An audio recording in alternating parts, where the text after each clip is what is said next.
71वीं रात।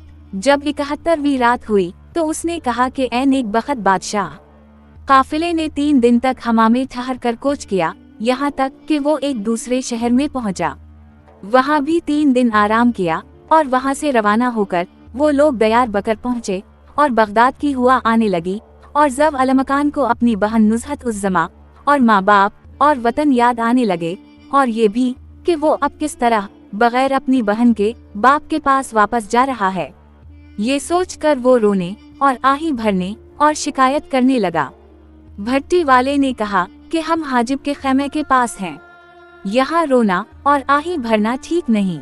जब अलमकान ने कहा कि मैं तो जरूर रोऊं और अशार पढ़ूंगा, मुमकिन है कि मेरे दिल की आग जरा ठंडी हो जाए। भट्टी वाले ने कहा कि मैं तुझे खुदा की कसम देता हूँ, इस गमगीनी को उस वक्त तक जाने दे जब तक हम तेरे वतन ना पहुँच जाएं। इसके बाद जो तेरा जी चाहे कह जियो और मैं हर दम तेरे साथ हूँ। जब अलमकान ने कहा कि खुदा की कसम मैं उसे नहीं छोड़ सकता। ये कहकर उसने अपना मुंह बगदाद की तरफ किया। चांद निकला हुआ था और चांदनी फैली हुई और इस रात नुज़हत उज़्ज़मा को बिल्कुल नींद ना आती थी और वो करवटें बदल रही और अपने भाई को याद करके रो रही थी।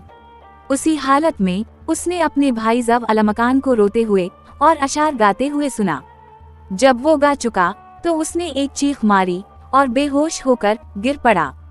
ये तो जब अलमकान का हाल था और इधर नुज़हत उज़्ज़मा को रात भर नींद ना आई थी, क्योंकि वो इस जगह अपने भाई को याद कर रही थी। जब उसने रात के वक्त वो आवाज सुनी तो उसके दिल को जरा सुकून हवा और वो खुश हो गई और उठकर खादिम को आवाज दी। खादिम ने कहा कि क्या हुक्म है? इसने कहा कि जाकर उस शख्स को ले आ जो अशार पढ़ रहा है। खादिम ने कहा कि मैंने तो कोई शेर नहीं सुने। अब शहरजाद को सुबह होती दिखाई दी और उसने वो कहानी बंद कर दी जिसकी उसे इजाजत मिली थी।